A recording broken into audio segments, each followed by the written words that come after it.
Thank you so much. I brought my satchel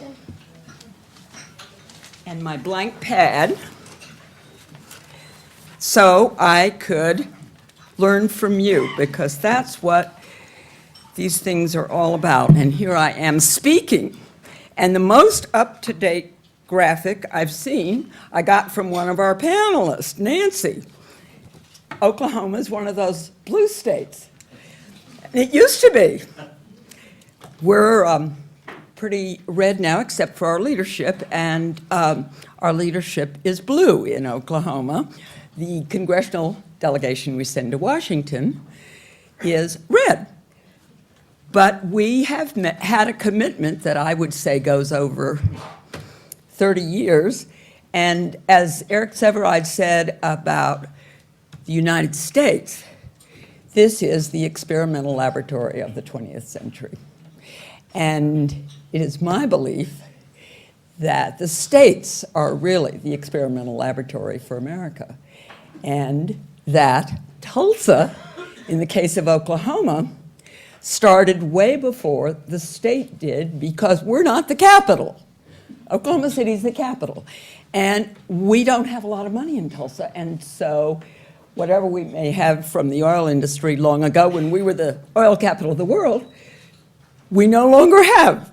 And so we cooperate with each other. We find ways to do with each other, leveraging little pots of money in making bigger pots of money. So I come from a town that is very supportive of innovation and collaboration. And I would have to say Oklahoma is a schizophrenic state. It is really a split personality state, because on the one hand, here we are, oddly enough, number one in early childhood programs, and not just numbers of women incarcerated per capita. We are number one in the number of women in prison, and have been. That's a title, number one, we've held for a long time.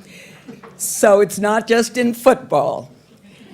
It is in lots of things we're not crazy about. So we sort of backed into, I was first elected in 1980, and we backed into these questions about, well, what is this next decade going to be about?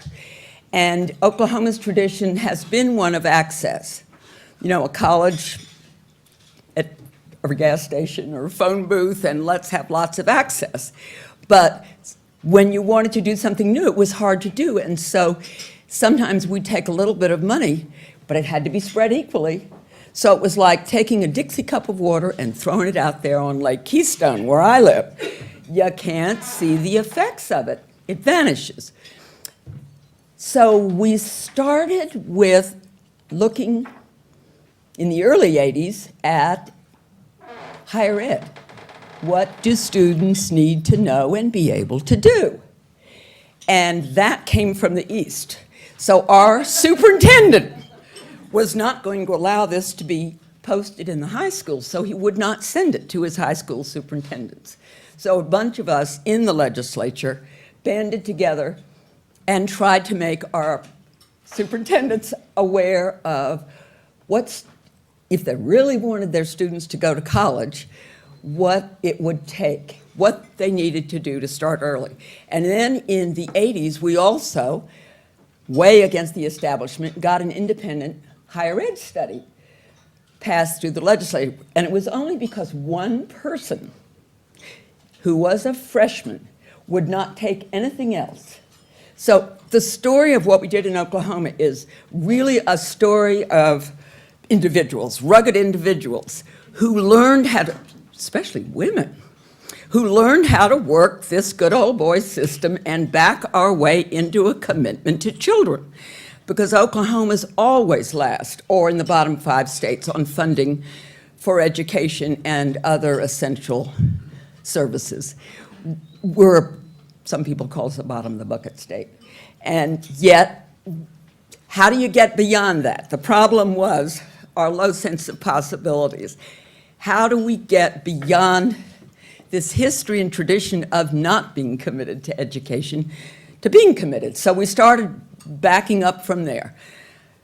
Students ready for college, so the readiness issue was terribly important to us.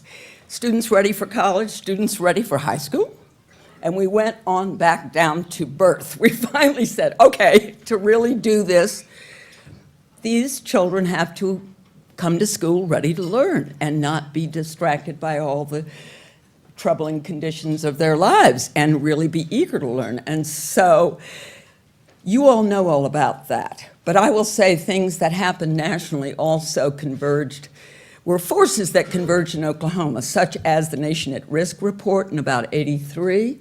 And I went to a meeting of governors in North Carolina, and Jim Hunt and mostly Southern governors, and they were like little boys. They got up on a stage like this and preening about what their states had done for education.